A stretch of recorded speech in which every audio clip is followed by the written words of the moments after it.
The startup world is like the Hunger Games. You, the entrepreneur, are Katniss Everdeen, placed with the daunting task to compete with other players in order to survive and win. In the battle of revenues, user acquisition and growth, analyzing your competitive landscape is absolutely crucial. Competition. It's one of the key driving forces behind a startup's success or failure. It's the understanding that it's you against the world. It's the desire to prove yourself against all odds. You're on your own and you're given a daunting mission to persuade masses to believe you and in what you're building, to raise an army to help you, to fight the competition, to protect your dream and to grow a kingdom of loyal customers, all while others constantly doubt you, fight you and try their very best to take everything that you've got. Competition is one of the most dynamic agents that helps facilitate the fast-paced, innovative atmosphere of the startup world.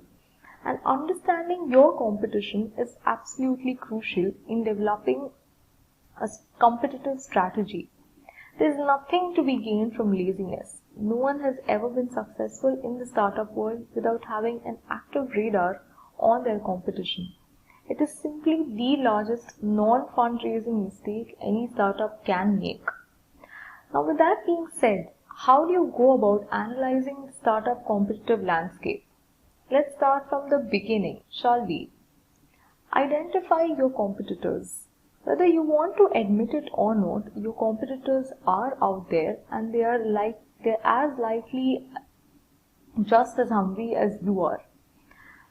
So after analyzing your competitors, you'll be able to capitalize on their weaknesses and strengths to help start your business, have a better understanding of the landscape and learn how to best position your business for success. Plus, identify, understand and keep tabs on your competition so you never have to worry about them sneaking up behind you. Now, this process is known as competitive intelligence gathering.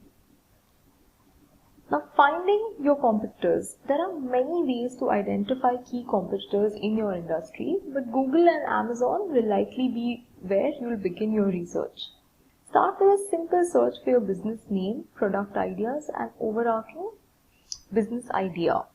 From there, explore your competitors' digital footprint by looking into their content and social media, news mentions, support threads and reviews, niche organizations and online communities. Other resources you can dig up to find information on your competitors include Alexa, Keyword Spy, Hoovers, Ahrefs, and Reference US. Your ultimate goal at this stage should be to cast a wide net and get a comprehensive view of the competitive landscape. The first thing that you need to do is to categorize your competitors. As you find them, you'll want to separate them out into various levels from primary to tertiary. Now, here's an easy way to categorize sellers in your industry. Primary competition. These are your direct competitors, which means they're either targeting the same audience or have a similar product, or probably both. Secondary ones, they may offer a high or low-end version of your product or sell something similar to a completely different audience. If you're selling Timex watches, a secondary competitor might be a Rolex retailer. Tertiary competition. This includes businesses that are tangentially related to yours and really come in handy when you're looking to expand your product catalog. These could be product-related services that are trending as well as businesses that may be beneficial to a partner with further down the line. For instance, if you sell jewelry, a tertiary competitor may sell gems and stones.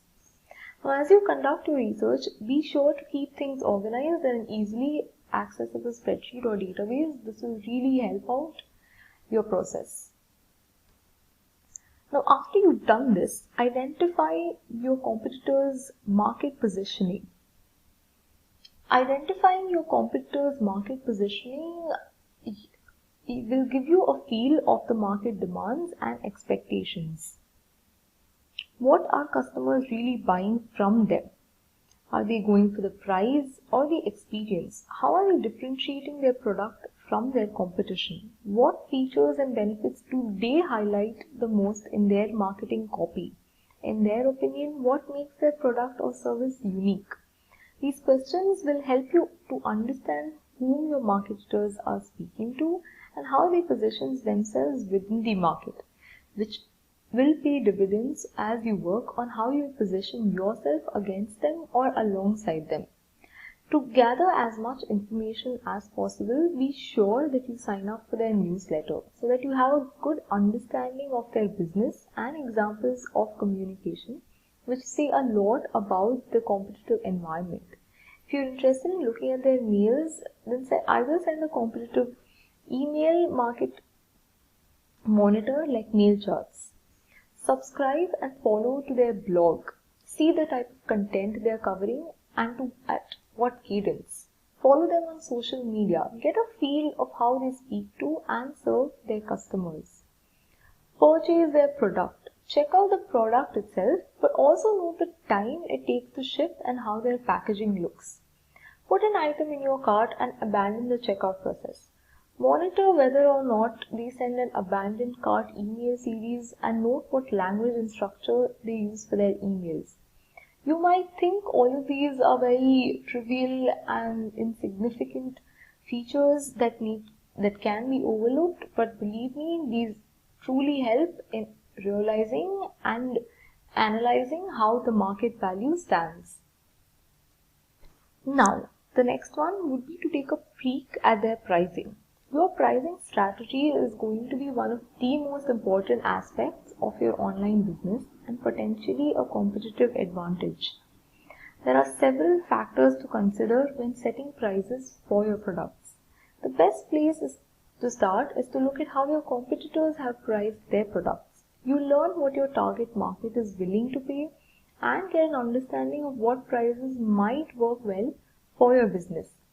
Be sure to look at their prices across a variety of channels like Google and Amazon, as well as eBay, Alibaba for the B2B sector. Your prices don't necessarily have to be less than your competition, but have a look at the information you've gathered on the market positioning and figure out what is it that you're actually selling to your customers. Your target market may be willing to pay more for the peace of mind, expedited shipping, or just an overall website experience.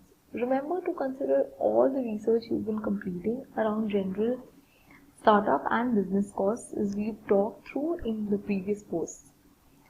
You must maintain profitable margins in order to run your business. You cannot compromise in this arena.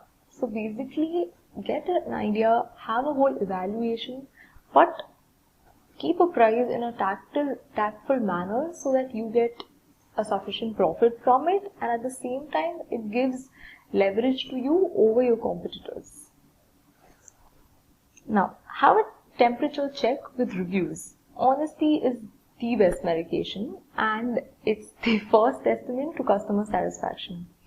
Take the time to find out as many reviews of your competitors as possible, including everything from product reviews on their website to business reviews on social media to comments left on their blog. Get an idea from their audience as to how healthy and client-centric their business is and decide if it's a strength or a weakness that you can capitalize on. You may see an opportunity to let your customer service shine above the other players in your competitive environment.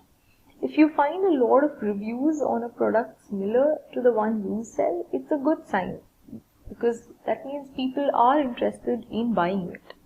If the reviews are from customers who aren't happy with the service provided, the condition in which the product arrived or the product quality could be ways to help differentiate your business from theirs. Now the last thing would be to review social media. With social media on the rise, it's essential your business capitalizes on the opportunity to outshine your competitors on leading platforms like Instagram and Facebook. Looking at your competitors' social media accounts has multiple benefits. If they have many followers and especially if they're actively engaged, it's a good sign that there's a market for your products. Plus, you'll get a good idea of how customers feel about their business and see what works well and what doesn't for engaging with your own client base. Of course, if a customer does social really well, it also means that you need to step up your game and come up with a new way of engaging your market, or possibly choose a different mix of customers altogether. If your competitors don't have a decent following, it could indicate that the market is weak, your target market doesn't use social media, or simply that there is room for your business to take the lead in engaging customers.